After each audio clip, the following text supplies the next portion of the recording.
Absorber near full. Please watch this video to know how to handle it.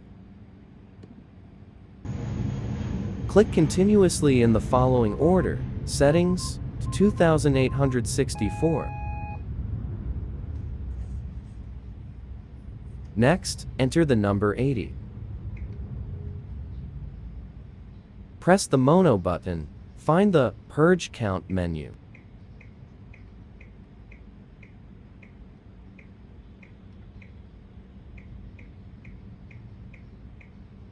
If you click to pass, want to go back, click the color button.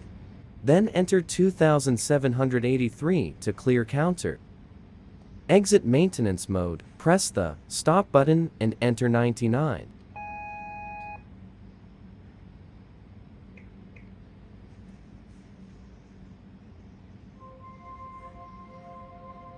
So we have successfully removed the Absolar near full error.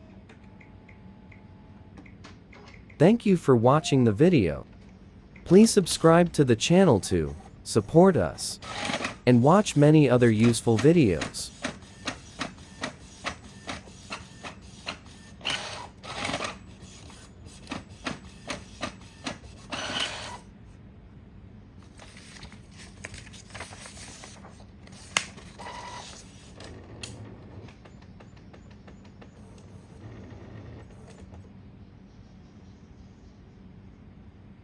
See you guys in the next video.